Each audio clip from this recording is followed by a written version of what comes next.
భావులు జన్మించారు. మాదిగలు గొప్ప వీరులు. మాదిగల కులదేవత మాతంగి దేవి, అంత గొప్పవాళ్ళు మాదిగలంటే. మాదిగ వాళ్ళు వెంకటేశ్వర స్వామికి ఎంత పొడుగు పాదరక్షలు చెప్పులు చెప్పులతో ఎద్దు చర్మంతో కుట్టి అక్కడ పెడతారు. చెప్పెత్తి నెత్తి మీద కొట్టుకోవాలా, కొట్టుకొని కొండెక్కాలి. మన వేదాల్లోనే చెప్పబడింది. తర్వాత మాదిగలకు హిస్టరీ ఉంది. మొట్టమొదటిగా ఫస్ట్ టెక్నాలజీ తయారు చేసింది మాదిగలే. మాదిగ అనే పదానికి చాలా అర్థం ఉంది.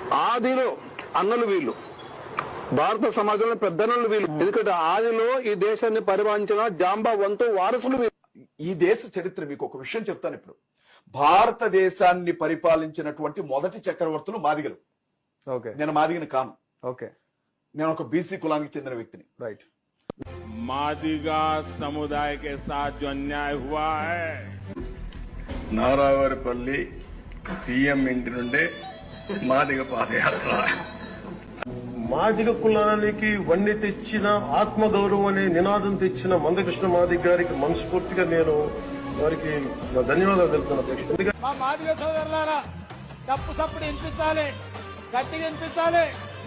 మన జిల్లానే మాదిగోళ్ళ జిల్లానయా, కొత్తూరి గట్టిగా. నేను తెలంగాణ మాదిగ బిడ్డలకు ఒకటే హామీ ఇస్తా ఉన్నా. Every day is not Monday, every day is not Sunday. మీ దినం కూడా వస్తుంది. మీ ఎంబడ కేసీఆర్ ఉంటాడు. ఖచ్చితంగా ఈ రాష్ట్రం ఉంటుంది 100%. మేము అధికారంలోకి వచ్చిన మొదటి సంవత్సరంలోనే చిన్న పిల్లలకు సంబంధించిన గుండె ఆపరేషన్లు చేయించమని చెప్పి ఒక పెద్ద ఊరేగింపు చేశాడు మందకృష్ణ మాదిగ.